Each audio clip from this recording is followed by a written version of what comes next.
I'm very happy to welcome everyone who's come to the temple today to listen to introductory teachings on the tenets of basic Buddhism and particularly Vajrayana Buddhism. We all have kind of flourished under the blessings of our teacher Chaktutuku Rinpoche, who came here many, many years ago and started to turn the wheel of the Dharma in Brazil. And even though Rinpoche passed away, we don't stop experiencing the blessings of that radiance that we all were able to enjoy. It's a sort of a little bit like solar panels. You know, solar panels suck all the heat and light up during the day, but you get the light all the time, in the day and in the night. So for us, in a way, these great masters that live in our world or share the space with us are like these amazing solar panels. And we can enjoy the blessings even when the sun doesn't seem available to us. It's still the blessings of the intention of such great masters radiates warmth and wisdom for us all the time in our lives.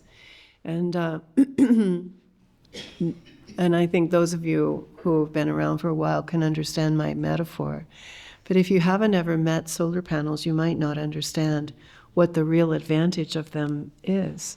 But for us as practitioners, you always want to soak up the sunshine while you have it, and also then that expression of all the warmth and wisdom that you gain in being under the rays of the sun, you then share and shine in every way for all the other beings at all hours of the day and night.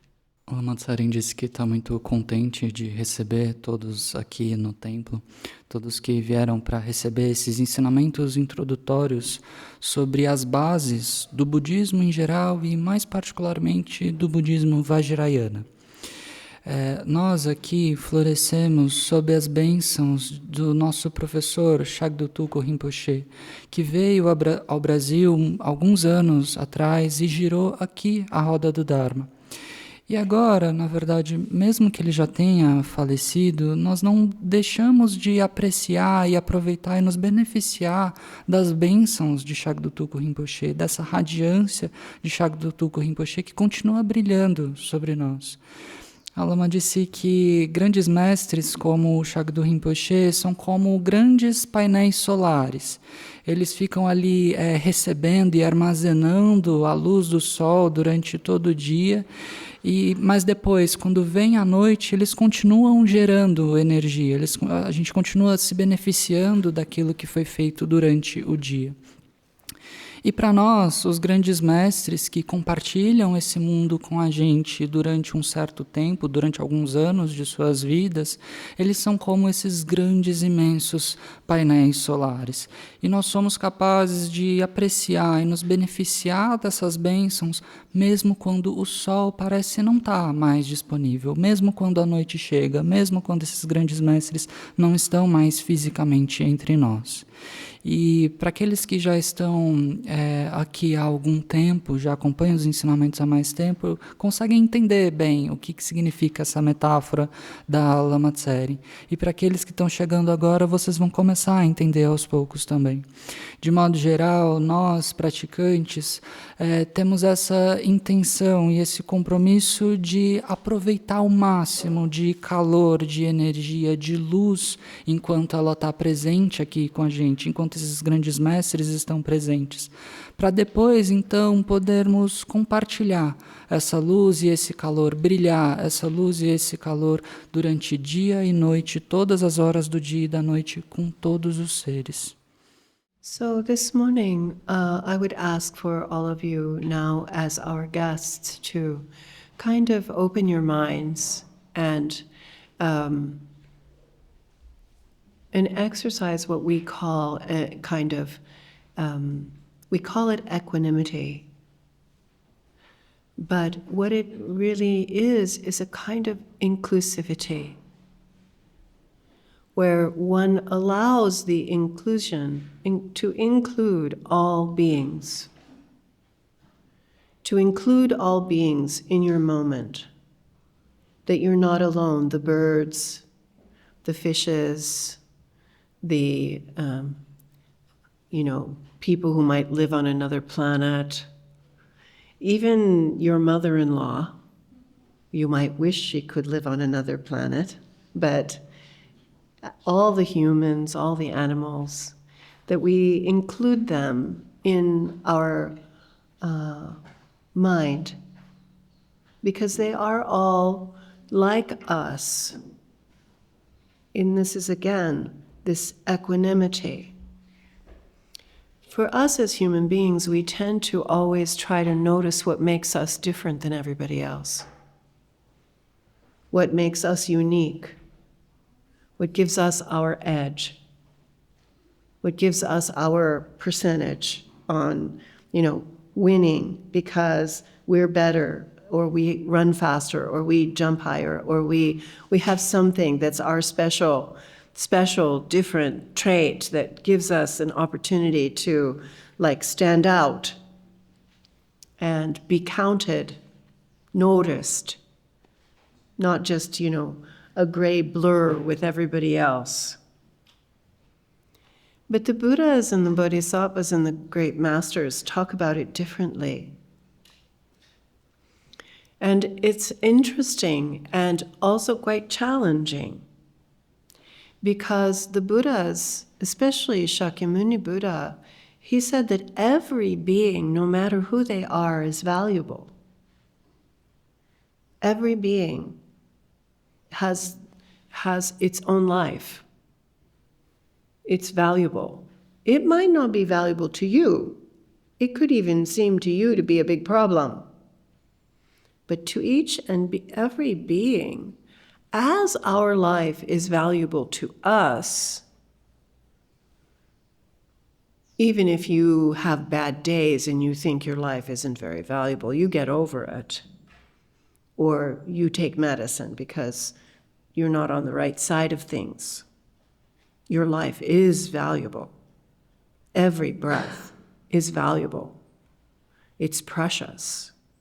It gives you the opportunity to be, especially in this world where, though there are lots of problems, this world is a great pleasure. It's a great pleasure just to be. It's a pleasure. Let alone to breathe. It's a pleasure. Just stop for a little while and you'll realize how delicious that breath is.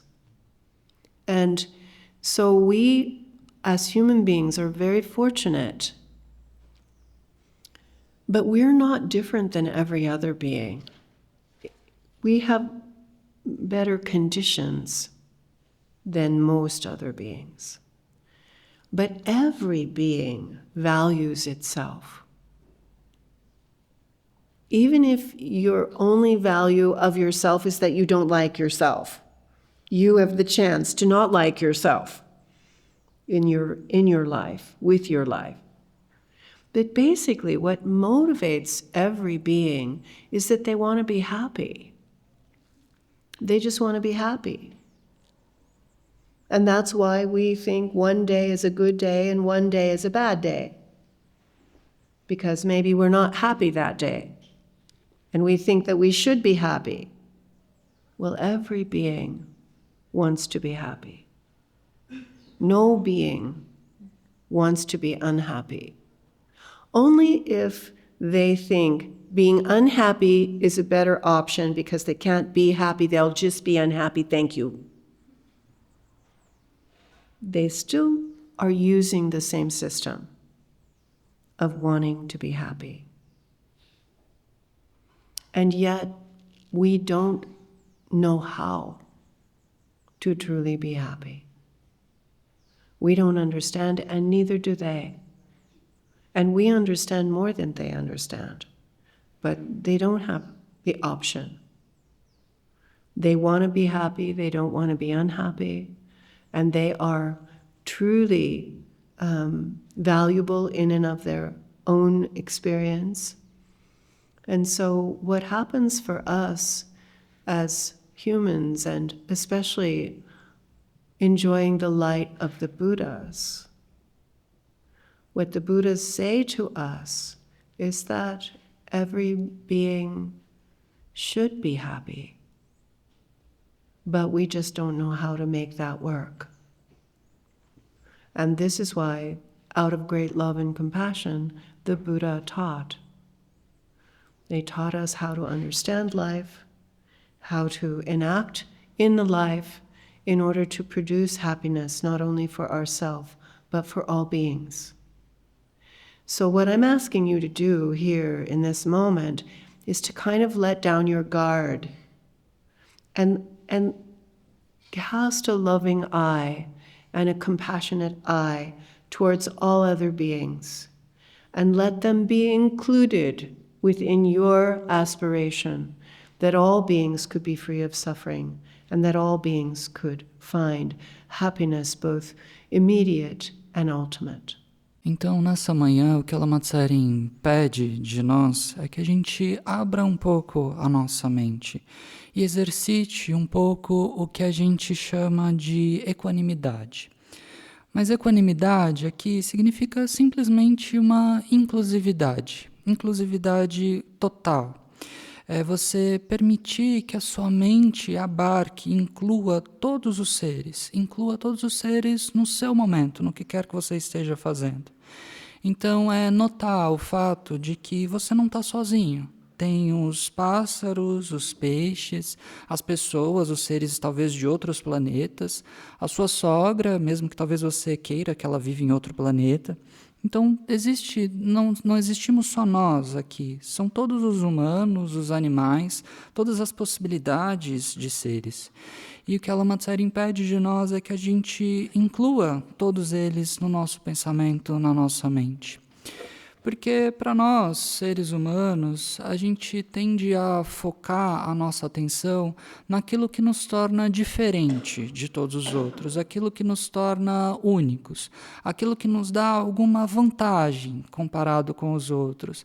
Seja você é muito inteligente mais do que os outros, ou você é mais rápido, ou você consegue pular mais alto, o que quer que seja. A gente tende a focar naqueles aspectos, naqueles traços que nos diferenciam dos outros, que nos tornam de algum modo especiais, que fazem a gente se destacar, que fazem a gente importar, que fazem a gente ser notado, que tiram a gente daquela grande multidão esfumaçada e sem clareza. Aquilo que faz a gente deixar de ser um figurante qualquer.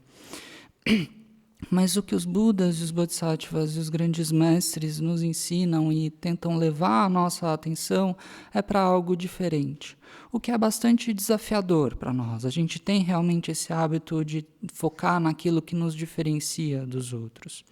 Mas basicamente o que os Budas, e em especial o Buda Shakyamuni, disse é que todos os seres são valiosos.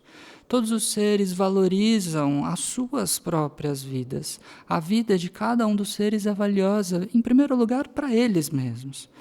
Talvez não sejam valiosas para você, mas para cada ser, a sua respectiva vida é extremamente valiosa. Tão valiosa quanto a sua vida é para você, a vida deles é valiosa para eles. E mesmo que você talvez pense que a sua vida não é tão boa assim, ou não é tão valiosa assim, isso geralmente é um pensamento que passa, você melhora. Talvez um dia você não esteja se sentindo muito bem, acha que não esteja valendo muita coisa, mas você talvez toma um medicamento, o dia seguinte vem e a sua vida você percebe mais uma vez o quanto ela é valiosa e preciosa. O quanto a oportunidade de estar nesse mundo é preciosa. E é claro, nós temos problemas na nossa vida e no nosso mundo, isso não é de se ignorar. Mas essa vida, esse mundo, essa nossa experiência de agora é, acima de tudo, um prazer. É um prazer estar aqui. É um prazer respirar. Se a gente parar por um momento para observar o quão delicioso é poder inspirar e exalar o ar, o quanto cada respiração é e pode ser deliciosa para nós. Então o Buda começa apontando para esse fato de que nós, seres humanos, somos extremamente afortunados, temos vidas valiosas. Mas não que sejamos mais valiosos do que os outros ou diferente dos outros e das outras possibilidades de seres. Nós humanos simplesmente temos condições mais favoráveis. É isso que nos diferencia somente. E o fato é que todo ser valoriza a si mesmo. Mesmo que você seja aquele tipo de pessoa que não gosta de si mesmo, ainda assim a sua preocupação é consigo mesmo. A sua preocupação primeira é consigo mesmo, mesmo que seja para desgostar de si mesmo. Todos os seres, então, querem ser felizes. Basta ver que a medida que a gente usa para saber se a gente teve um dia bom ou ruim é basicamente se a gente foi feliz ou infeliz naquele dia. A felicidade é a medida que a gente usa aqui. Porque todos os seres compartilhamos esse pensamento de que nós deveríamos ser felizes, deveríamos estar felizes. Isso vale para todos. Todos têm essa mesma conclusão. Ninguém quer ser infeliz.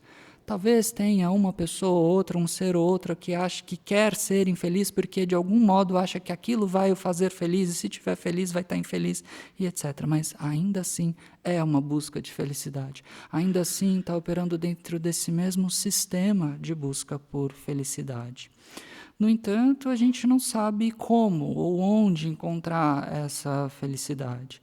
Nós não sabemos e não compreendemos onde é que nós podemos encontrar a felicidade, e os outros tipos de seres não humanos, menos ainda. E o fato é que a gente quer a felicidade, a gente não quer o sofrimento e a infelicidade. Nós valorizamos a nossa própria vida, a nossa própria experiência, mas a gente não sabe exatamente como encontrar isso.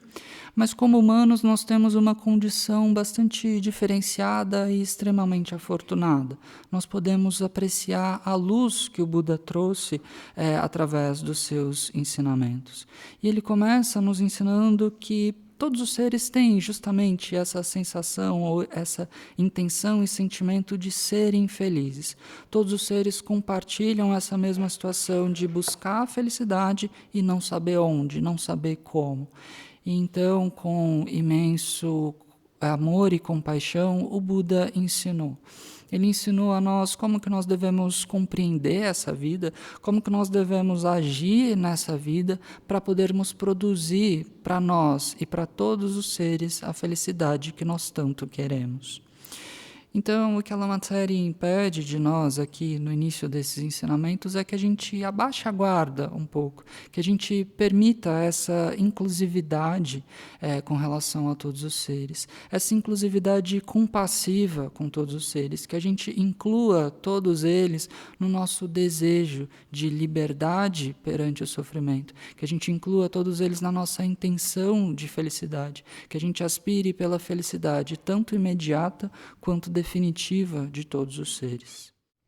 So it's very interesting because, in a way, the Buddha is kind of pointing out that our mind is a little bit small, that we're not really inclusive. You know how it feels if you go to a club that you're not included in. You know how it feels if something happens at church and they start to push you to the side. You know what it's like when you're not treated as important in a moment, in a place, in a time. It's not a surprise, happens all the time. It's one of the things we try to acclimate our children to when they go to school, is that, not everybody will be your friend, but you can be friendly to everyone. We try to teach our children things like that, but they face real challenges. Because our mind is actually small, we aren't able to truly understand the great equanimity amongst us whether we're a human being or we're an animal being, we don't really get that. It doesn't feel like that. And even some traditions exploit that and say, well, you're a human, the rest of the world belongs to you. And that isn't a Buddhist thought at all. The Buddhist thought is that every being wants to be happy, and no being wants to suffer, and that every being values themselves as we do value ourselves. And so the Buddha, going from there, would tend to encourage us to be kind, to have compassion, to understand. They want to be happy, but they don't know how. They aren't able like you are able. The animals aren't able the way that you're able. Like you might not be able to fly in the sky like a peregrine falcon, but that being isn't able to understand this shrinking of his world. He's not able to understand when he eats a piece of poison that someone left out for him. He's not able even to reach certain parts of his body to itch, to scratch an itch. So we think, oh, but they have the bright side. But no, they are so limited. They are in so much trouble trying to be happy when it's not possible for them to produce that. And it's not only the birds or the fishes or the others that we share our world with. We have all the ducks and the chickens and the geese and it's just predation and domestication. They have no option. They have no power. Even if they live in the forest, they have no power. And it's difficult. So compassion has in it a wish that suffering would be less for them. Instead of just ignoring them. Like you do, we all do. I mean, the animals are there all the time. And even when we do really feel like we're very noble towards the animals, most of the time we're simply ignoring them. We can't, and we know there's just not much, what can we really do? Okay, I'm a vegetarian, okay, I'm trying to do something. But this is where it's challenging because we aren't able to really do much.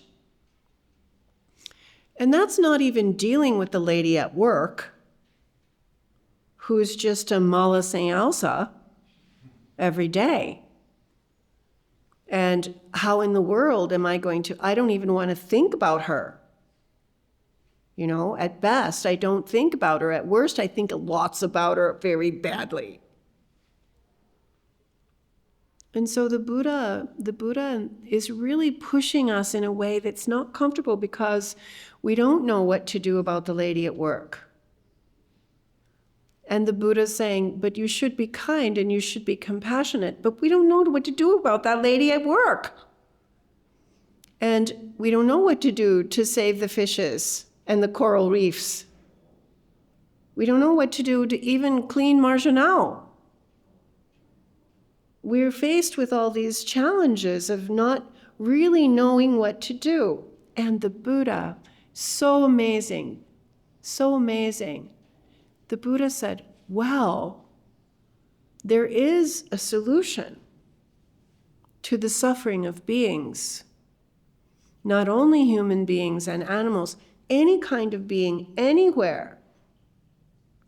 There's a solution. But it's not the way that you think. Like you're going to, okay, let's, get busy. We're going to do something and change it all for them. No, the Buddha said that's not going to work.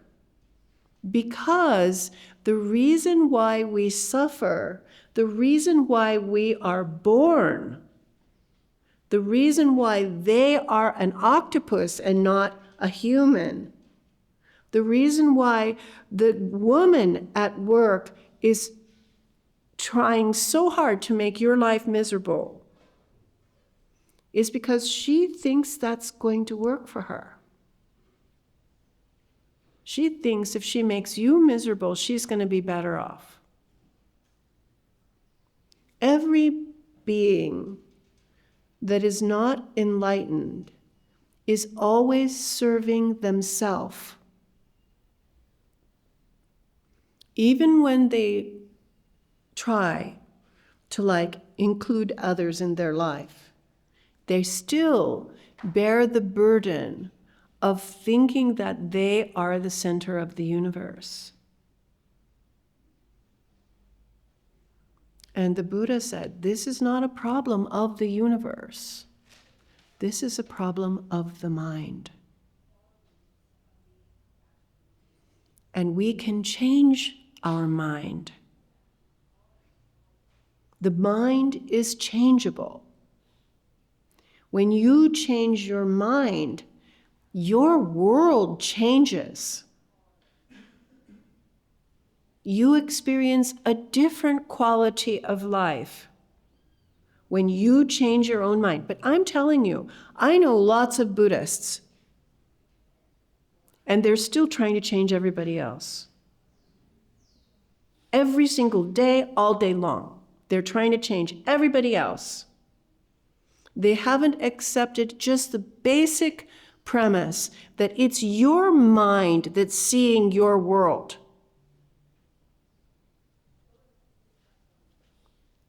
And Rinpoche, my great master, he always said, it's like looking in a mirror and thinking there's somebody else there. And they're beautiful or they're ugly. Mostly they're ugly. And so we try to wash the mirror. And it never works because what's happening is our face is showing in that mirror. You have to clean your face, comb your hair, brush your teeth. And it's amazing how it changes there. We are not seeing the real world, as it's not really the universe's problem. It's not really everybody else doing everything wrong, hurting and harming you, and what are you going to do? How are you going to fix them because you are so helpless to what they do to you? The Buddha said, we are not victims. In Buddhism, there's no victimhood. Because what's happening to us that hurts comes from our own mind. And so therefore, the Buddha, with compassion for all of us, wounded, hurting, limping, sort of crying, trying to change everything else, people could understand, look, apply the same effort. Look at all that effort you apply to try to change everybody else. Use that amount of effort and look back and change your own mind. At first, it seems a little bit uncomfortable because we think, isn't that blaming the victim? I mean, here I am, I've got a problem, and now you're saying it's me? Well, the Buddha's saying, yeah, it's you and it's everybody. You're not the only one, are you? But when it's about me, we feel like we are the only one. We don't even feel like anybody understands us. Why do we have to explain our story again and again and again and again to anybody who will listen? Because we don't think anybody can understand us, because I need to be understood. So, there's something going on with us. And that smallness of our own mind, even people who listen to the Buddha and try to understand the meaning, are still fighting inside that assumption that they are the center of the universe. And you're not. Every being wants to be happy. They are not different than you. Every being is afraid of suffering, birth, sickness, aging, and death. Every one of them is struggling, not being able to get what they want and not able to prevent what they don't want. We are not unique, but by seeing our problems, we can understand, oh, these are the problems of all unenlightened beings, and much worse than me. So this is, it's challenging for us. And yet it's also kind of exciting, because maybe it doesn't have to be suffering all the time. Not only for me or for others. Maybe there is something that could be done. And if I could do that with my own mind, how amazing is that? And so, out of compassion, we start to think, oh, what can I do? How do I do this? How do I include all beings that they could have relief and fulfillment? How do I do that? And then we start to listen to the teachings of the Buddha, because that is what the Buddha's talking about. How to end suffering, not only for you, but for all beings. Então, falar sobre essa inclusividade é bastante interessante porque, de certo modo, o Buda está apontando para o fato de que a nossa mente agora está estreita, está pequena, não está realmente inclusiva. E a gente sabe o que é ser deixado de fora de uma inclusividade. Você sabe como você se sente se você vai para um clube, uma festa ou qualquer lugar e você não é incluído pelas pessoas que estão ali, você é meio deixado de lado. Ou quando você está frequentando a igreja ou algum outro lugar e as pessoas te deixam meio de escanteio. Você sabe o que é isso. Você sabe quando você não está sendo tratado com a importância que você gostaria em um certo momento, em um certo lugar, em um certo tempo ou com um certo grupo de pessoas.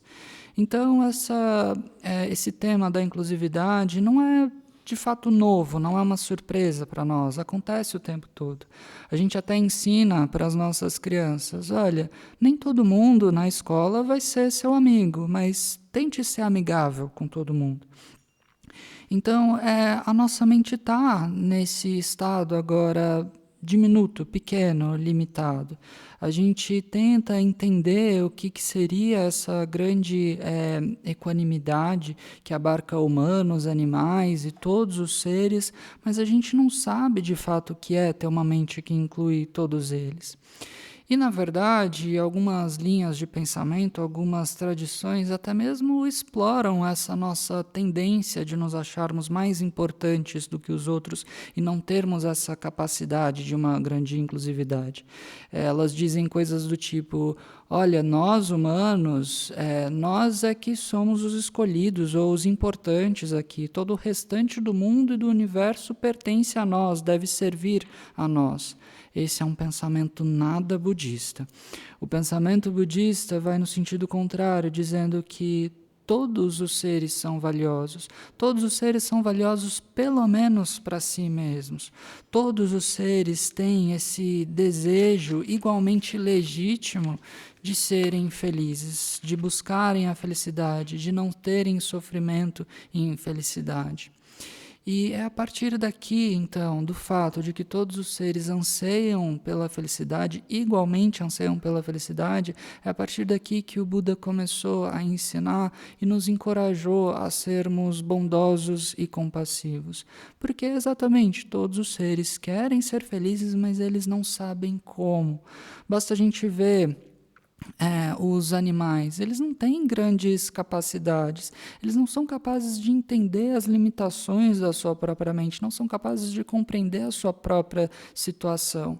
Talvez você possa pensar, não, mas eles têm um lado positivo, um grande falcão pode voar pelos céus, eu, por exemplo, não posso fazer esse tipo de coisa. Bom, não é bem assim. A situação dos animais é bastante complicada. Eles não conseguem entender a situação na qual eles estão.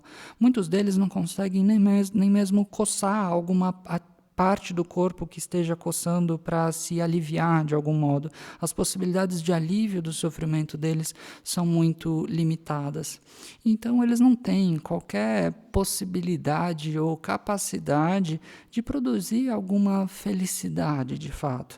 Um ou outro alívio momentâneo, talvez, no máximo. E, para além disso, todos os animais, a gente pode pensar em todas as possibilidades aqui, seja dos pássaros, os patos, gansos, os peixes, as galinhas, todos eles sofrem com a predação.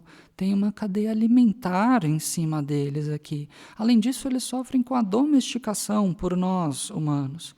E essas são coisas que eles não têm muito poder sobre elas, não têm muita opção. Mesmo que seja um animal livre na floresta, ele ainda tem muitos problemas e dificuldades. Ainda está muito preso na sua própria situação. E enquanto que para nós humanos a situação é bastante diferente. Nós temos uma outra possibilidade aqui. E o Buda começa apontando para esse fato e nos ensinando o que é a compaixão. A compaixão contém nela esse desejo genuíno de que o sofrimento dos outros diminua, de que o sofrimento, na verdade, cesse completamente para todos os outros seres. E então, em vez de ignorar os outros seres, na verdade é isso que a gente faz na maior parte do tempo. A gente ignora os outros e principalmente os animais. Mesmo que você ache que você tem uma atitude nobre diante dos animais, na maior parte do tempo a gente está simplesmente fingindo que eles não existem. Mesmo que você diga que adora os animais e protege os animais, na maior parte do tempo a gente não está fazendo de fato muita coisa. E aí você se pergunta, tá, mas o que eu posso fazer então pelos animais que buscam a felicidade e não conseguem, por todos os seres, humanos, animais ou qualquer outra possibilidade? Ok, eu vou ser vegetariano, então não vou mais comer os animais. Ok, isso talvez seja alguma coisa, mas ainda assim o problema não é resolvido. É desafiador para nós, porque nós não somos agora capazes de fazer, de fato, alguma coisa, fazer algo que faça realmente a diferença. E se para nós, com relação aos animais, já é difícil, imagina com aquela senhorinha que é com uma completa mala sem alça no seu trabalho. Talvez o melhor que você consiga fazer por ela é tentar não pensar nela de forma alguma. Num dia bom, você consegue esquecer que ela existe. Num dia ruim, você vai pensar bastante sobre ela, e não vão ser pensamentos muito bons. O fato é que a gente não sabe o que fazer. A gente não sabe o que fazer com aquele colega de trabalho que é um completo mala e que se dedica quase que exclusivamente a tornar a sua vida mais difícil. Então o Buda fala aqui sobre amor, compaixão, inclusividade por todos os seres, mas como é que você vai fazer com esse colega de trabalho? Como é que você vai ter amor e compaixão por essa pessoa? Como é que você vai fazer para ter amor e compaixão pelos pássaros e peixes que você nem conhece, nem sabe exatamente onde é que estão, onde vivem? Como é que você vai limpar a marginal, limpar o rio Tietê? Como é que você vai fazer todas essas coisas para que todos os problemas sejam resolvidos? E o que é muito incrível no ensinamento do Buda é que ele nos diz que existe sim uma solução.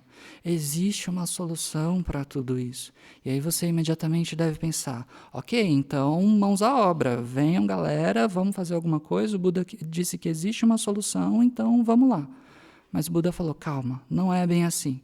Não é desse jeito que vai funcionar. Porque a razão pela qual nós sofremos, a razão pela qual nós nascemos, a razão pela qual um determinado ser nasceu como um polvo e não como um humano, a razão pela qual aquela mulher no seu trabalho se dedica ao máximo para fazer a sua vida mais difícil, é porque ela provavelmente pensa que isso vai fazer ela feliz. Mas a razão de todos esses problemas, de todos esses sofrimentos, está em primeiro lugar na nossa mente. E todos os seres não iluminados estão justamente criando cada vez mais esse problema ao servirem em primeiro lugar a si mesmos, a servirem em primeiro lugar ao eu que eles carregam. Então, mesmo que a gente tente aqui incluir os outros, sermos inclusivos, considerarmos o valor da vida dos outros, ainda assim a gente carrega esse fardo de nos considerarmos como o centro do universo. E essa é a raiz de todos os nossos problemas. Porque isso não é uma situação ou um problema do universo, não é o rio que está sujo e o peixe que está sofrendo a domesticação e predação. Esse é um problema que tem sua origem, em primeiro lugar, na nossa própria mente. Basically, we only know how to be, we only understand the approach to be social activism, to make exert an influence in the world to change the world. And the Buddha is saying differently, is saying it won't be effective, although something is better than nothing. You should be good, kind, helpful people. But really to make a difference, you have to change your own mind. By changing your own mind, you have more power. You have more wisdom. You have more qualities. You have more solutions. You have more resilience. You have more unconditional love and compassion to be able to bring to the task, where now we're just overwhelmed by the task. And trying to change the world like that isn't going to work. We have to change our mind. There's an example that they use in the classic teachings of, it doesn't work to put leather on the whole world, the whole thorny world, to protect yourself. You put leather on your boots. And then you can make a difference in the world. O que é desafiador para nós aqui nessa questão que foi colocada é que a gente só conhece a abordagem do ativismo social. Essa é a única que a gente compreende, de criar uma influência no mundo para transformar o mundo, uma influência e uma ação no mundo para transformar o nosso mundo. E o que o Buda está nos apresentando aqui é algo diferente. Ele diz que esse ativismo social, ele não é completamente efetivo. É claro, alguma coisa é melhor do que nada, e o Buda mesmo recomenda que nós sejamos pessoas bondosas e que a gente sirva aos outros. Mas o que ele apresenta aqui como ponto principal é que o que realmente faz a diferença é nós mudarmos a nossa mente. Ao transformar a nossa mente, nós teremos mais poder, mais sabedoria, mais qualidades, mais soluções, mais resiliência, mais amor e compaixão incondicionais para trazer todas essas qualidades, todos esses recursos para o que quer que a gente esteja fazendo, para qualquer lugar que a gente esteja ocupando. Enquanto que agora a gente está simplesmente perplexo com o trabalho que esse mundo nos dá. A gente nem sabe como é que a gente pode solucionar essas questões. E o Buda nos diz exatamente que tentar mudar o mundo dessa forma, de ativismo social ou algo assim, não vai funcionar. inteiramente, não vai funcionar de forma definitiva. Um exemplo bastante clássico que é dado nos ensinamentos é de que não funciona você cobrir toda a superfície do mundo com couro para você não machucar os seus pés. O que funciona é você colocar o couro embaixo da sola dos seus pés e aí você pode andar por qualquer lugar que seja. Aí sim você consegue uma solução definitiva. E então, o Buda apresenta que a origem de todos esses problemas e de todo o sofrimento não está onde a gente costuma pensar que está. Ela está, na verdade, na nossa mente. E ele vai além e diz que mudar a nossa mente é possível. Transformar essa mente que cria todos os problemas é possível. E mudando a sua mente, o seu mundo muda. Você vai ser capaz de experimentar uma qualidade diferente na vida e no mundo quando você mudar a sua mente. E a Lama Tsarin disse que esse é um ponto bastante crucial e que é difícil da gente realmente integrar ele. Ela disse que ela mesma, na verdade, conhece muitos e muitos budistas e boa parte deles continua tentando mudar todos os outros, continua tentando mudar o mundo lá fora, mudar tudo exceto a si mesmos. Não conseguem aceitar essa premissa básica do budismo. Essa é a premissa número 1 que o Buda apresentou. A premissa de que é a nossa mente que está vendo o mundo, a nossa mente que está detectando o mundo. Um outro exemplo que o Rinpoche costumava dar é de que é como alguém que está olhando num espelho. E olhando no espelho, a pessoa acredita que tem uma outra pessoa ali a encarando. E aí essa pessoa vai ser bonita ou feia, geralmente vai estar meio desengonçada. E aí não funciona você pegar um paninho e tentar esfregar o espelho. O que funciona é você mudar a sua própria face. Você tem que lavar o seu rosto, você tem que pentear o seu cabelo, escovar os seus dentes. Aí sim, a imagem que você vê ali vai ser uma imagem diferente. Nós não estamos vendo o mundo real, o mundo autêntico. A gente está vendo o que a nossa mente nos dá. E esse não é um problema do universo ou do mundo lá fora. A gente tende a pensar que o problema são das pessoas que estão por aí fazendo coisas erradas, ferindo e prejudicando os outros. E o que é que eu vou fazer para parar essas pessoas porque elas são tão terríveis e estão destruindo o planeta?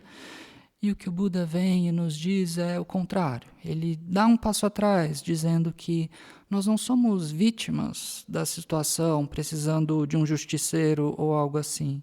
O que nos machuca tem a sua origem primária na nossa própria mente.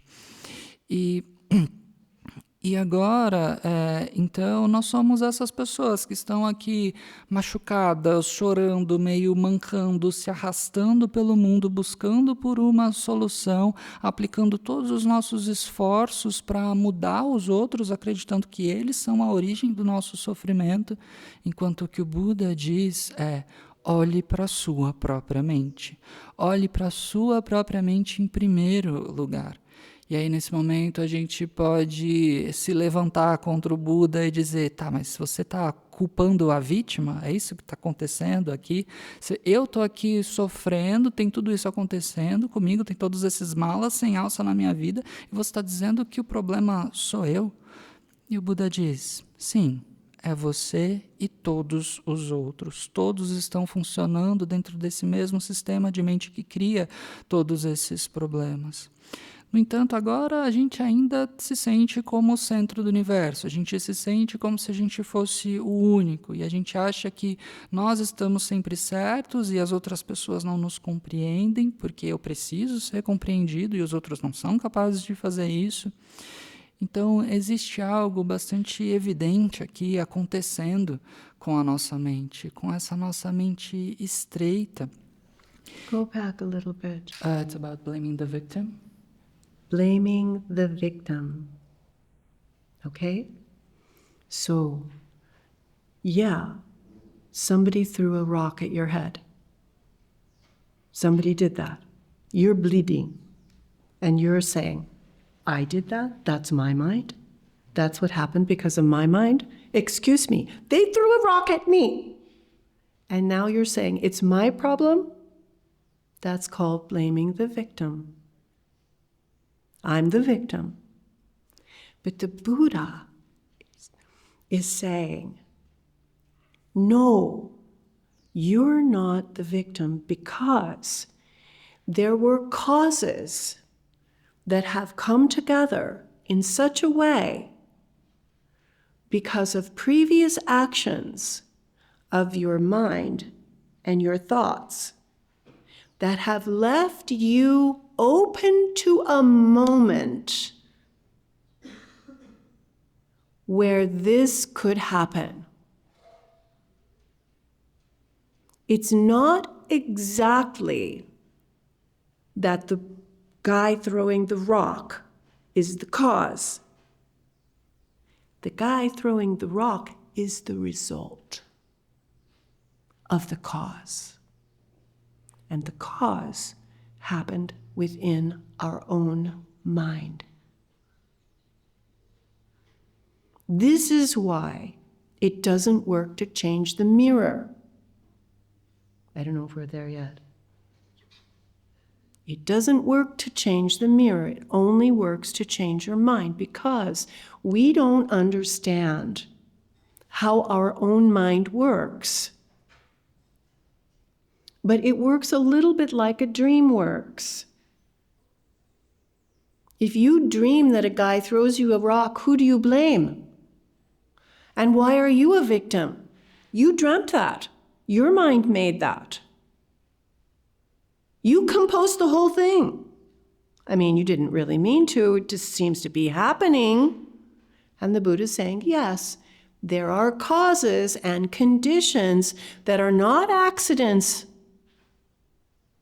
And those causes and those conditions produce a moment where something happens and it looks like you are a victim. And in Buddhism, you're not a victim. What happened is your mind happened.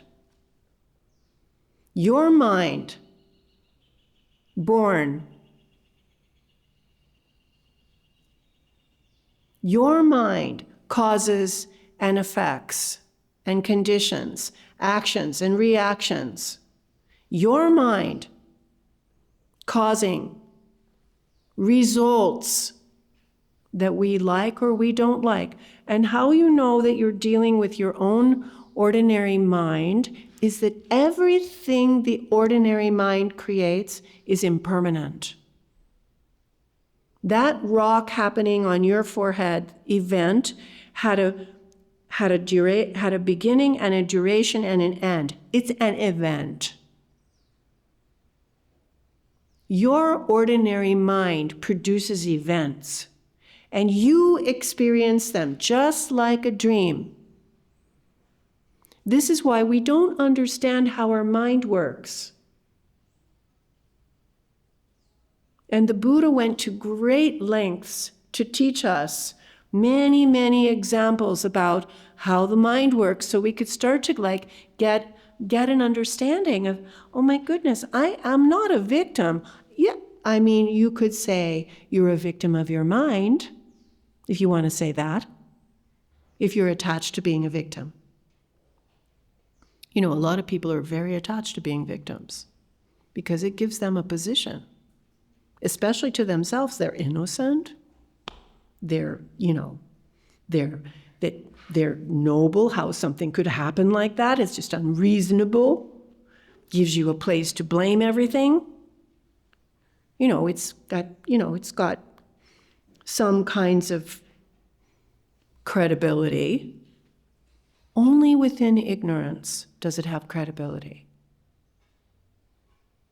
And again, there it sounds like I'm blaming a victim.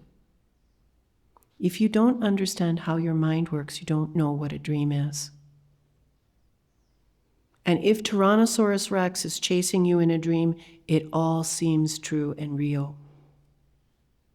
You only understand when you wake up that it wasn't true and it wasn't real. And you were not a victim of anything but your own mind. So out of the compassion of the Buddha, who is saying, desculpe, por favor, you're not a victim. It's just not understanding the way your mind is working. And that's the same for everybody. They don't understand how their mind is working.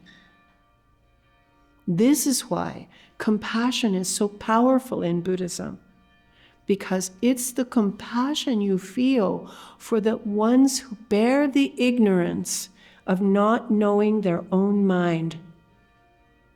And that can change. You can know your own mind. You can learn. You don't have to be a victim. And you can not only help yourself, you can also help others know their own mind. Então, aqui expandindo um pouco essa ideia de culpar a vítima, a Lama deu um exemplo de se alguém atira uma pedra em você. I watch you. I know when you got something wrong. And I know where he was on the page. I am not omniscient. I am not psychic. I am just observant. Então, a Lama Tsering disse que ela está olhando todo mundo. Ela sabe quando a gente cria caso com algum ponto do ensinamento ou tem alguma dúvida. E ela sabe também onde é que eu estou aqui na página da tradução. Ela disse que ela não é onisciente nem psíquica ou algo assim, mas ela é uma ótima observadora. Então, ela sabe das coisas. Então, expandindo um pouco esse conceito de culpar a vítima, se alguém atira uma pedra em você, e você está lá com um galo na cabeça, a sua testa está sangrando, e aí você recebe esses ensinamentos do Buda e passa a pensar, tá, mas eu fiz isso, a minha mente fez isso, eu estou aqui sangrando, como é que você diz que a culpa disso é minha? Como que você diz que a raiz desse problema sou eu? E o Buda vem e realmente diz, não, você não é uma vítima, porque existem causas para esse evento ter acontecido, para essa pedra ter atingido a sua cabeça. Isso se deve a ações prévias. São ações prévias de corpo, fala e mente, ação, pensamento ou palavras que abriram a possibilidade para um momento como esse acontecer. Então, aquele cara que pegou a pedra e atirou em você, ele não é exatamente a causa do seu sangramento e sofrimento. Ele é, na verdade, o resultado de uma causa. E essa causa primária acontece no nível da nossa própria mente. E é por isso que, retomando o exemplo do espelho, é por isso que não funciona a gente tentar mudar o espelho, tentar lavar o rosto do espelho ou algo assim. Somente funciona se nós mudarmos a nossa própria mente, se a gente mudar o lado de cá do espelho. E essa nossa situação aqui tem um funcionamento bastante parecido com o funcionamento do nosso sonho. Se você sonha e dentro desse sonho alguém atira uma pedra em você, quem é que você vai culpar? Você vai culpar o cara lá do sonho, porque foi ele que atirou a pedra em você? Não, é você que sonhou, você que criou aquilo, você criou todo aquele cenário e você só percebe isso quando você desperta. Então o Buda vem e diz, tudo que acontece com a gente é devido a causas e condições. Nada é acidental, eventual ou por acaso, digamos assim. Foi criado a situação que abriu a possibilidade de um momento como aquele acontecer. Então, você não é uma vítima. O que aconteceu foi a sua mente. É a sua mente acontecendo, a sua mente criando as causas que ela mesma vai experimentar no futuro. É a sua mente que nasceu, a sua mente que gerou as causas e condições para todo tipo de coisa na sua vida através das suas ações e reações. É a mente que está causando os resultados que ela mesma vai experimentar no futuro e que ela vai gostar ou não gostar, vai se indignar, vai culpar os outros, vai fazer todo tipo de coisa. E a gente consegue identificar quando algo é o funcionamento da nossa mente ordinária de uma forma bastante fácil. Tudo que a nossa mente ordinária cria é impermanente. Então, voltando a esse exemplo da pedra na cabeça, ela é um evento. É algo que teve um começo, teve uma duração e teve um fim. A gente consegue identificar a cronologia dessa pedra aqui. Ela é um evento, é um acontecimento. E o que a nossa mente ordinária produz são esses eventos, esses acontecimentos, essas experiências com começo, meio e fim. Exatamente como no nosso sonho. No nosso sonho também os eventos têm ali começo, meio e fim. Mas a gente não sabe que é a nossa mente que criou as causas para tudo isso. E a gente só sabe que um sonho era um sonho quando a gente desperta. E o Buda, então, se deu ao trabalho de dar miríades de ensinamentos extensos e de todas as formas e ângulos possíveis para nos mostrar como é que a nossa mente funciona, como é que a nossa mente cria essas causas e condições que nós vamos experimentar como resultados, achando que são causas. Ele explicou, então, extensamente para que a gente possa compreender que nós não somos vítimas. E se você for uma pessoa muito apegada a se ver como uma vítima, você talvez possa no máximo dizer que você é uma vítima da sua própria mente. Se você tiver que ser vítima de alguma coisa, você é vítima da sua própria mente. Muitas pessoas têm esse apego à posição de vítima porque a posição de vítima ela te dá ali um certo posto. A partir dessa posição, você pode culpar os outros, você recebe alguma atenção, a vítima tem alguma credibilidade, mas é somente dentro da ignorância que a vítima tem credibilidade. E aí, mais uma vez, a gente pode estar pensando, Lama Tsering está mais uma vez culpando a vítima, algo assim. Não é isso. Ela expande esse ensinamento para dar outro exemplo.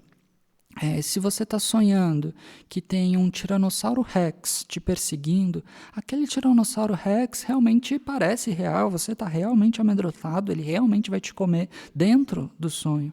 E você só percebe que tudo isso foi um engano, que nada disso é realmente verdadeiro, quando você desperta, quando seu despertador toca pela manhã e você vê que nada daquilo foi verdade, que aquele Tiranossauro foi criado pela sua própria mente. Então nós não somos vítimas de nada, exceto da nossa própria mente. Se você realmente tiver que ser vítima de alguma coisa, é da sua própria mente. Então, o Buda diz isso para nós com bastante cuidado, como alguém que diz, olha, desculpa, por favor, tenta me acompanhar aqui, mas você não é uma vítima. É somente a sua mente operando dentro desse sistema de ignorância e sem saber que está criando todas essas coisas, não conhecendo o próprio funcionamento. Isso não está acontecendo só com você. Isso está acontecendo com todos os seres não iluminados. E é aqui que a compaixão ganha uma posição muito destacada. É aqui que a compaixão se torna extremamente importante. Compaixão por todos os outros que carregam esse peso, esse fardo de não conhecer a própria mente e agir e reagir de formas que vão dificultar as suas próprias experiências. Agir e reagir com base na ignorância. E o fato é que nós podemos conhecer a nossa própria mente, nós podemos transformar a nossa própria mente. Para além de não sermos vítimas, nós podemos deixar de parecer ou de experimentar a vida como vítimas.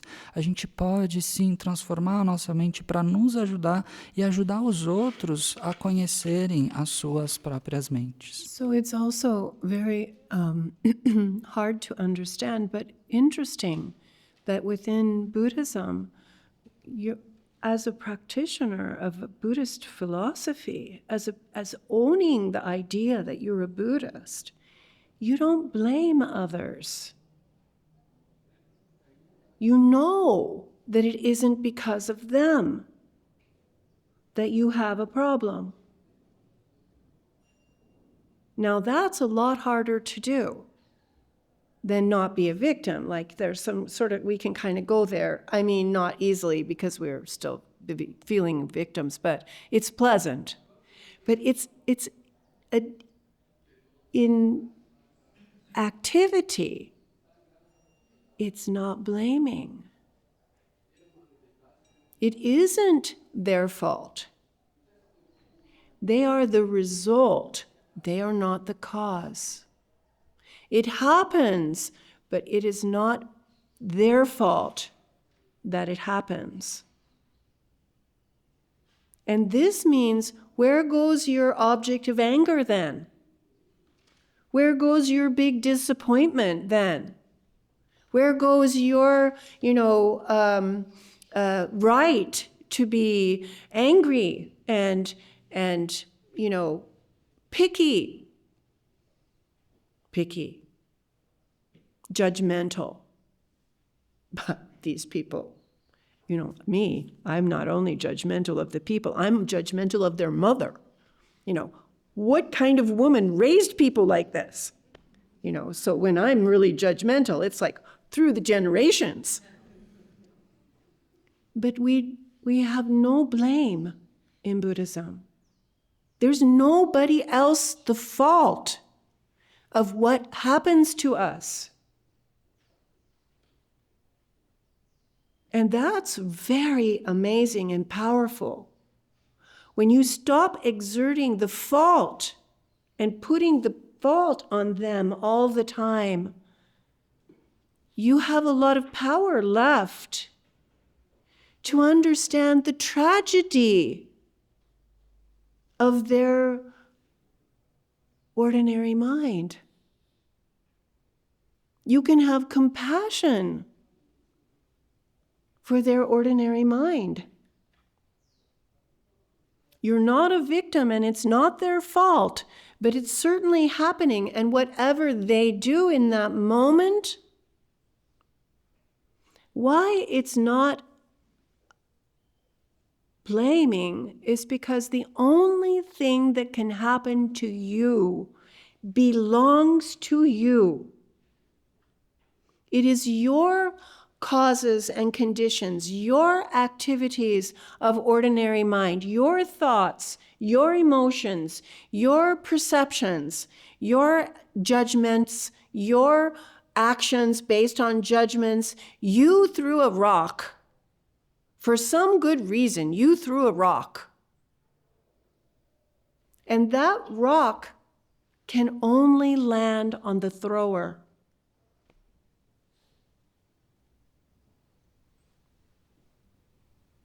And the Buddha is saying, don't throw rocks. If you throw rocks, they're going to land on you. Don't throw rocks. It's understandable you may want to throw a rock, and as a little kid, we're going to do something. If somebody throws a rock at me, I'm waiting. Sooner or later, I'm going to do something, or I'm going to say something. That very bad kid. You're not friends with that kid. We don't like that kid. All kinds of reactions, actions, reactions, based on those causes are from you.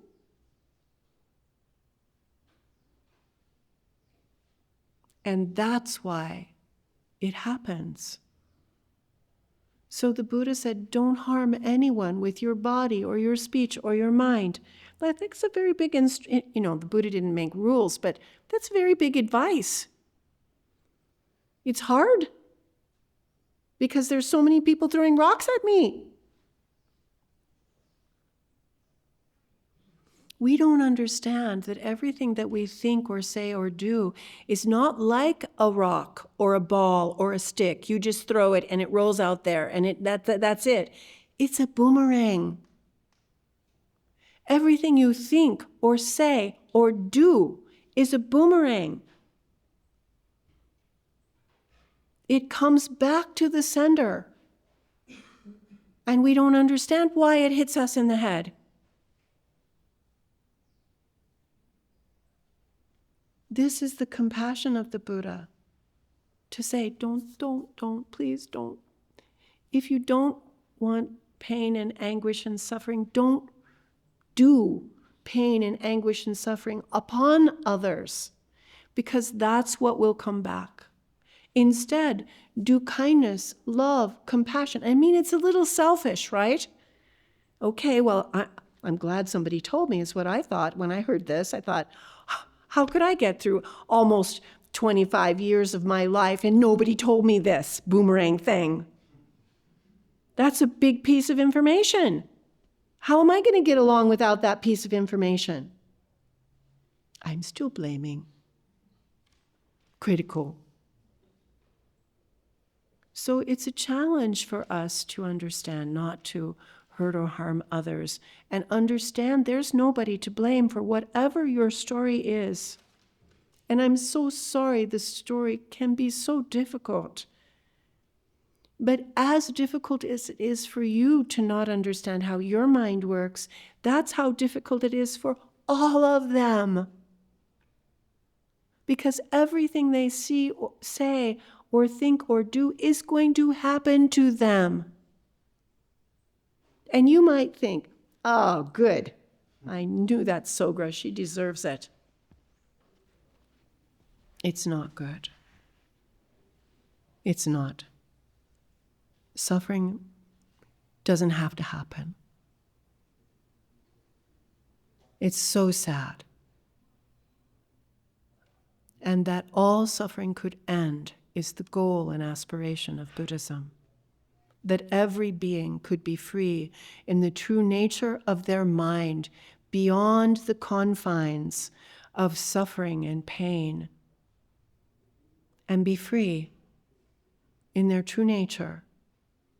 Because you not only do you have a small mind right now, you have a great mind that you just don't notice yet.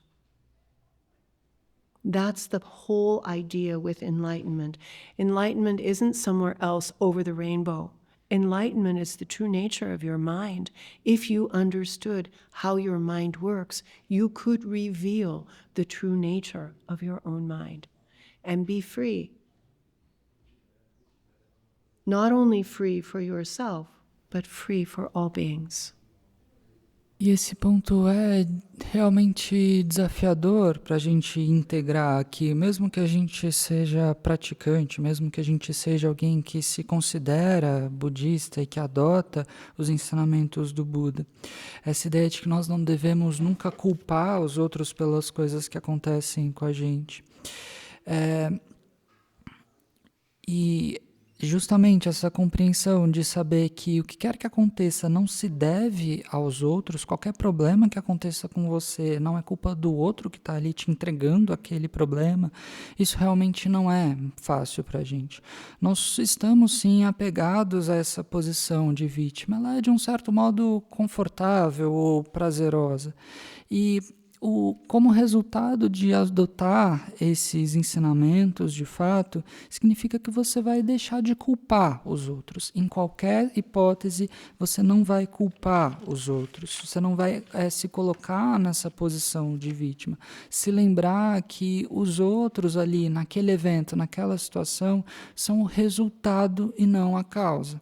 E que o que quer que esteja acontecendo está de fato acontecendo, mas não é culpa deles. A partir do momento que você percebe que não tem onde colocar a culpa, né? Não tem uma outra pessoa para você culpar, para onde é que vai toda a sua raiva? Para onde é que vai todo o seu desapontamento? Para onde é que vai todo esse seu direito de ter raiva e de ser crítico porque os outros estão fazendo tudo errado ou algo assim? A Lama Tsering disse que ela, quando era crítica assim, com as pessoas, ela julgava não só as pessoas, mas julgava toda a geração dessas pessoas. Né? Ela pensava coisas do tipo, que tipo de mulher cria um ser humano como esse para virar um adulto e fazer esse tipo de coisa agora? E o fato é que o que o Buda nos apresenta aqui é que não existe nenhuma hipótese aceitável para a gente culpar os outros, quem quer que seja, pelo que quer que esteja acontecendo com a gente. E na medida em que a gente para de exercitar esse colocar a culpa nas outras pessoas, a gente libera muito poder dentro de nós. A gente libera dentro de nós a capacidade de realmente entender a tragédia que é a mente ordinária, a tragédia que é a mente ordinária para todos os seres. E a gente pode, então, começar a aceitar o fato de que nós não somos vítimas, de que não é culpa deles e de que o que nós fazemos em cada momento, como nós agimos e reagimos, tem um poder de transformação muito grande em cada situação, em cada momento. E a gente não culpa os outros com esse entendimento de que o que quer que aconteça pertence a nós. Fomos nós que criamos as causas e condições para isso.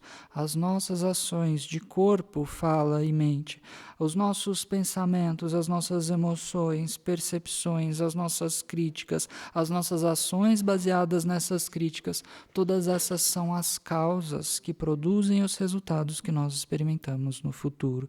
Então, nós atiramos pedras que agora atingem as nossas cabeças e a gente nem sabe de onde está vindo essa pedra agora.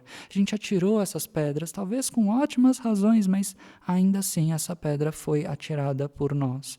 E essa pedra, ela sempre acaba acertando aquele que a atirou. Então, é por isso que um dos primeiros conselhos do Buda foi: não atire pedras por aí. Elas vão acertar a sua própria cabeça. E nós somos meio que essas crianças que alguém acertou a gente fica ali se escondendo com uma pedra na mão, esperando a melhor oportunidade para revidar.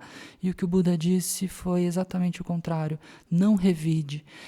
Pare de agir, reagir, porque você está criando as causas que serão experimentadas por você mesmo no futuro como resultados.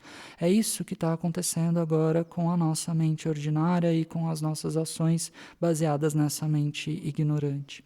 E é por isso, então, que o primeiro conselho do Buda pode ser sintetizado da seguinte forma: não prejudique ou machuque nenhum outro ser de nenhuma forma. Não prejudique ou machuque os outros com o seu corpo, fala e mente de modo algum. Essa não é exatamente uma regra, mas é um conselho do Buda, né? Um conselho bastante grande, que é desafiador para a gente mesmo. Porque a gente pode pensar: nossa, mas eu estou recebendo pedrada aqui de todos os lados e eu não posso revidar nenhuma sequer. Não, nenhuma sequer, não vale a pena. Porque essas pedras não são meras pedras ou gravetos que você atira e eles ficam ali onde você atirou. Elas são mais como bumerangues. Então, tudo aquilo que você pensa, que você diz ou que você faz é um bumerangue que você atira e que vai voltar para você.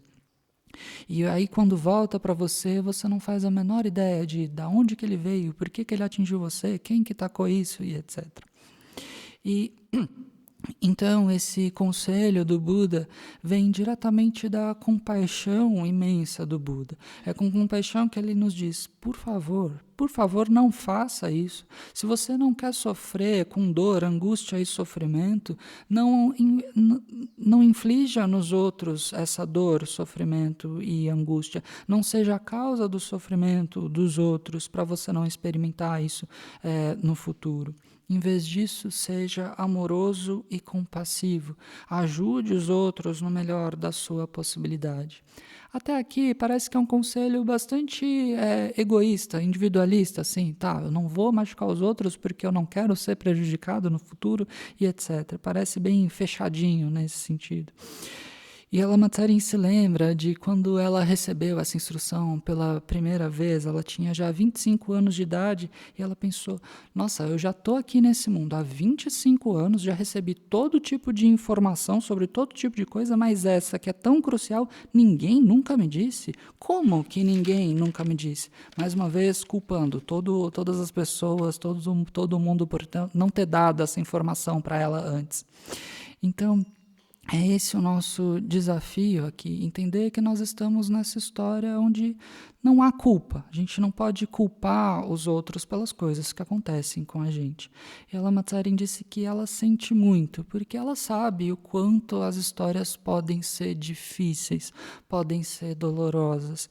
E nesse momento é importante a gente se lembrar que as histórias são difíceis, na verdade, para todos os outros. Você não é o único, não está sozinho nessa situação difícil. Tudo que eles pensam, tudo que eles falam, tudo que eles fazem, acontece com eles no futuro. Eles estão criando as causas que vão experimentar como resultados depois. E aí, se você pensar algo do tipo, que bom, essas pessoas merecem, então, né? Essa pessoa que está fazendo coisas terríveis aí no mundo, pelo menos ela vai ter alguma retribuição.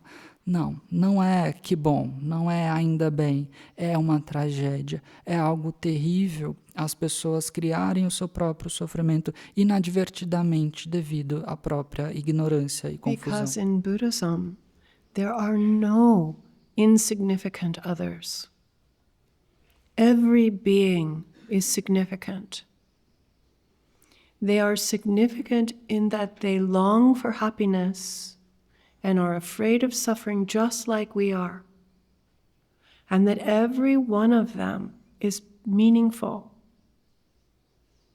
And so your compassion towards them is a noble and appropriate response. Not happiness in their suffering. E isso porque no budismo não existe nenhum ser insignificante. Todos os seres são significativos. Significativos no fato de que eles anseiam pela felicidade. Eles temem o sofrimento exatamente como nós. Então todos eles são importantes, são significativos. Então a resposta adequada e apropriada aqui sempre é a compaixão. A compaixão por eles é a resposta mais nobre que você pode adotar. Jamais ficar feliz com o sofrimento deles, pensando que mereceram ou algo assim. Porque a realidade do sofrimento é que ele não precisa acontecer de forma alguma, e o fato dele estar acontecendo ainda assim é algo extremamente triste. E a cessação completa de todo o sofrimento é justamente o objetivo principal do budismo. O objetivo do budismo é que todos os seres sejam livres na verdadeira natureza das suas mentes, além do confinamento dessa mente estreita, pequena, apegada, dessa mente que cria todo o sofrimento, se libertar dessa mente para experimentar uma mente grandiosa e autêntica. Porque nós não temos somente essa mente comum, ordinária, essa mente estreita, nós temos também uma mente grandiosa, que é a fonte de toda a liberdade e bem-estar possível. E é isso que é a iluminação. A iluminação não é algo que está além do arco-íris, lá longe ou algo assim, no final de uma longa jornada. A iluminação é a verdadeira natureza da nossa mente, aqui, presente. E se nós entendermos como a nossa mente funciona, nós podemos revelar a verdadeira natureza da nossa mente. E dessa forma, trazer liberdade para nós mesmos e para todos os seres. Então, esse aspecto estreito da nossa mente é realmente difícil. Mesmo pessoas que estão ouvindo os ensinamentos há bastante tempo, se dedicam a entender o significado, elas ainda estão lutando e tendo dificuldade com essa conclusão que simplesmente está ali, a gente nem sabe de onde veio essa conclusão de que nós somos o centro do universo. E o fato é que nós não somos.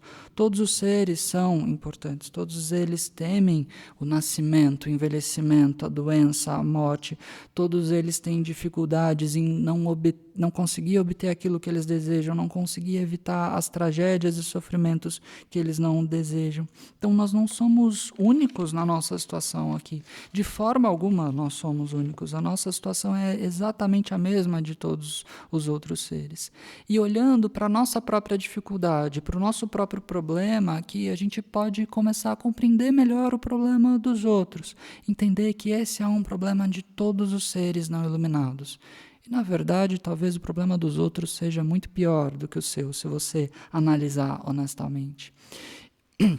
Então, esse é o nosso desafio aqui. E é, de certo modo, também um pouco excitante quando a gente recebe essa informação de que não precisa ser tão difícil assim, a nossa vida não precisa ser tão difícil o tempo todo. Nem para você e nem para todos os seres. Não precisa ser assim. O sofrimento não precisa acontecer. E ao verificar que existe algo que pode ser feito para mudar a sua própria mente, que é a raiz de todo esse problema, uau, que possibilidade incrível que o Buda nos apresenta.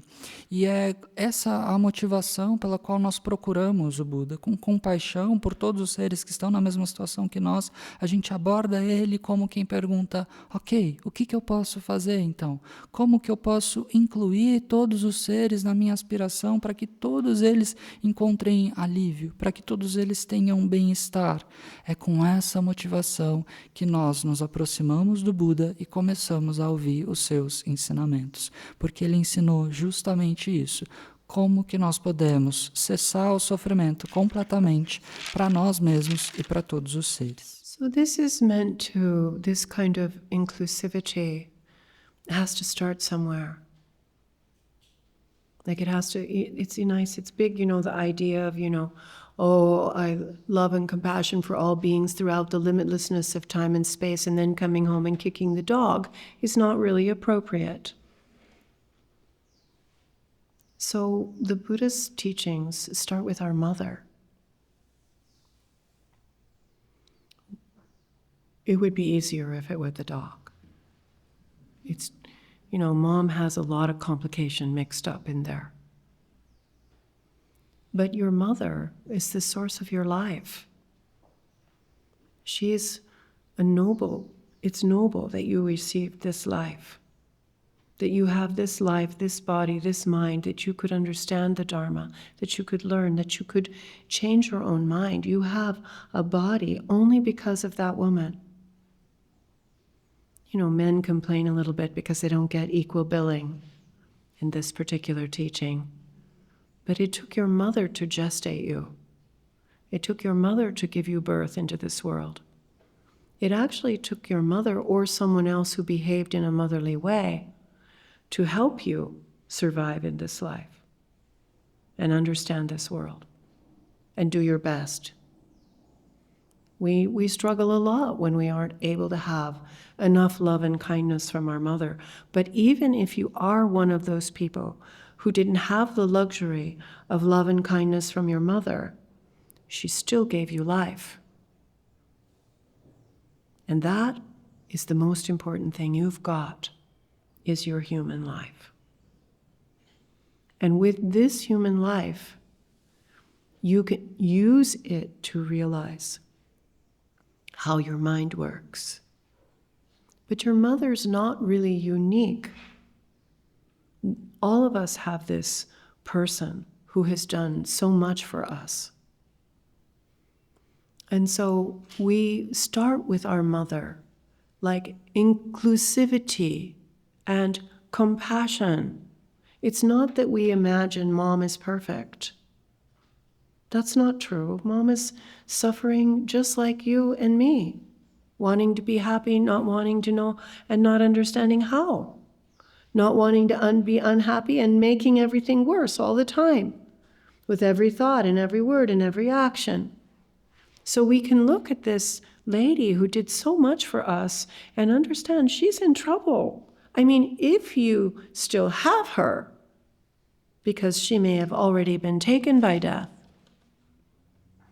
So the fact that you have this starting place to exercise unconditional kindness, love, compassion with your mom. And it doesn't mean that, suddenly she's going to love you as much as she loves her son. Those things can happen. And it's not going to fix that. But it fixes you. You are the one who benefits by cultivating the qualities of love and compassion and equanimity towards beings. You are the one who conquers your ignorance and confusion and preferencing. You start with your mom, but then you include every other being in the same way. At the grocery store, just like your mom, you start to include kindness, compassion, understanding, love, care. This helps you. This changes you. This is how the Dharma helps you. And by conquering these ordinary, selfish-centered delusions that we have, that we are more important than other people. I mean, even in the grocery store, we're the more important person over the milk. If there's the last milk there, we are the more, okay, not the grocery store, the parking lot. The parking lot. Wars in the parking lot over who's more important. So the Buddha is teaching us, yes, equanimity. To love your mother for her kindness, even though she didn't do everything right. Compassion for her confusion and delusion. Understanding that how difficult it is difficult for her. How to help her, how to care for her, how to love her. And not only her, how that works for you with all beings. And one by one by one, the span becomes greater. Unto the endlessness of all of time and space, every being is included in the dynamic energy of your mind's qualities of limitless love, compassion, and wisdom, until all of samsara is empty and every being has been placed at the level of complete enlightenment. All by changing your own mind, not by changing others. Então, para exercitar essa inclusividade, a gente precisa começar de algum lugar. A gente precisa escolher alguém para a gente começar essa inclusividade. É claro, é uma ideia muito grandiosa, essa ideia de ter amor e compaixão por todos os seres, de todo o tempo e espaço, mas se a gente fica muito preso nessa ideia abstrata e aí chega em casa e chuta o cachorro, essa não é uma atitude apropriada. E o conselho do Buda é que a gente comece com a nossa mãe. Talvez fosse até mais fácil se a gente começasse com o cachorro. É claro, as mães têm as suas complicações peculiares. Mas a nossa mãe é a fonte da nossa vida, a fonte desse nosso corpo humano. E é extremamente nobre o que você tem agora, esse corpo humano, essa mente humana que te permite compreender e aplicar o Dharma. E você só tem isso por causa dessa mulher que te deu a luz. Os homens costumam reclamar um pouco desse ensinamento, pensando, tá, mas e a minha participação? Quando é que ela vai ser reconhecida aqui? Mas o fato é que foi a sua mãe que te gestou e que muito provavelmente cuidou de você. Se não foi a sua mãe biológica que cuidou de você, uma outra pessoa que agiu de uma forma maternal com relação a você e te ajudou, principalmente nos primeiros anos da infância, etc., para que você fosse o melhor que você pudesse ser. E mesmo que... E algumas pessoas têm dificuldades, têm diversas dificuldades na vida se não tiveram, durante esses primeiros anos da infância, uma mãe que agiu de forma amorosa e bondosa com eles. Mas mesmo que você seja essa pessoa que tenha tido uma mãe bastante difícil, isso não muda o fato de que ela te deu a luz, de que a sua vida só foi possível devido a essa mulher. E essa vida humana é o que você tem de mais importante, de mais precioso, porque ela pode ser usada para ver como é que a sua mente funciona agora e mudar toda essa situação. E então nós não somos únicos nessa nossa situação. E essa mulher foi o que possibilitou toda essa nossa compreensão aqui. Foi ela que deu a vida a você. Então nós começamos a exercitar a nossa inclusividade e a nossa compaixão com a nossa mãe. Não significa que ela seja uma pessoa perfeita, não significa que ela não tenha defeitos e problemas. Ela é uma pessoa exatamente como eu e você aqui. Ela quer ser feliz, não quer a infelicidade, não sabe onde buscar essa felicidade, agindo e reagindo diante da situação sem saber a diferença entre causas e resultados através de cada palavra, pensamento e ação. Muito provavelmente ela piora a sua própria situação.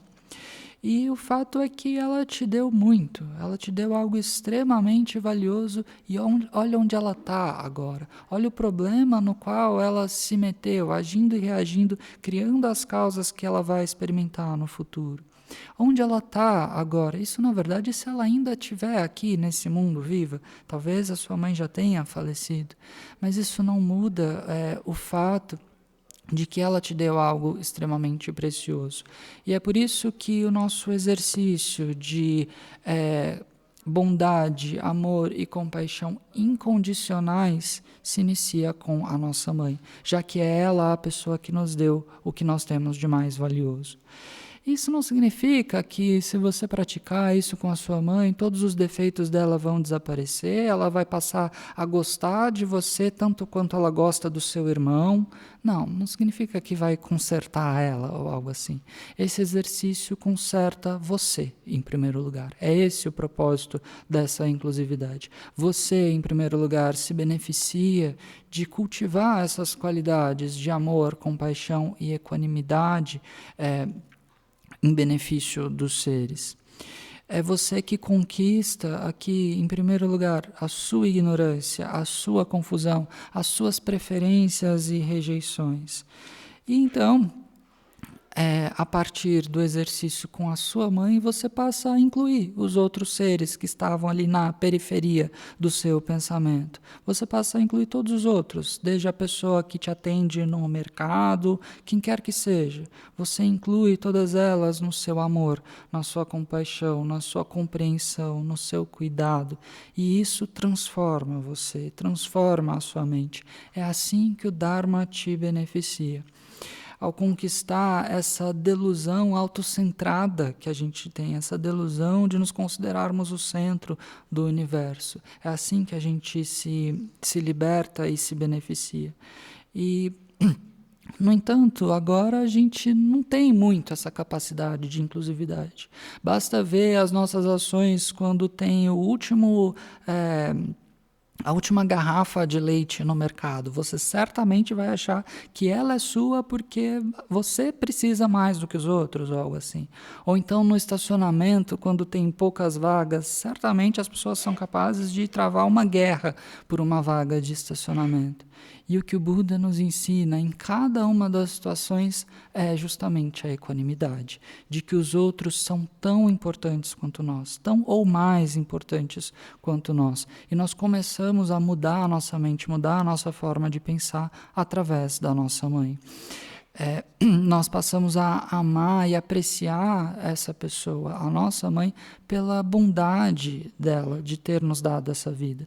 Nós temos compaixão por todo o sofrimento desnecessário que ela enfrenta agora devido à confusão e delusão de não conhecer a sua própria mente. Entendendo que quais são as dificuldades dela agora e nos dedicando a ajudá-la, a amá-la e a libertá-la desse sistema como um todo. E é assim, então, que começando com a nossa mãe e expandindo uma a uma para todas as pessoas e todos os seres, até que nenhum ser em todo o tempo e espaço seja deixado de fora, é assim que a gente pratica a nossa inclusividade desse modo meio passo a passo aqui. E é aqui, então, que a gente Inclui todos os seres nessa energia dinâmica das nossas qualidades de amor, compaixão e equanimidade. E é assim que essas nossas qualidades se expandem cada vez mais, até que todo o samsara seja esvaziado, até que todos os seres sejam colocados no lugar da completa iluminação. Tudo isso acontece quando nós mudamos a nossa própria mente e não os outros. Please dedicate the Marat from today's teaching to the enlightenment of all beings. Então, dedicamos o mérito dos ensinamentos de hoje para a iluminação de todos os seres. Ao longo de minhas muitas vidas e até este momento, todas as virtudes que tenho alcançado, inclusive o mérito gerado por esta prática, e todas as que vier a conseguir, ofereço para o bem-estar dos seres sencientes. Possam a doença, a guerra, a fome e sofrimento diminuir para todos os seres, enquanto sua sabedoria e compaixão aumentam nesta e em vidas futuras. Possa eu claramente perceber todas as experiências como sendo tão insubstanciais quanto o tecido do sonho durante a noite, e imediatamente despertar para perceber a manifestação de sabedoria pura no surgir de cada fenômeno. Possa eu rapidamente alcançar a iluminação para trabalhar sem cessar pela liberação de todos os seres sencientes.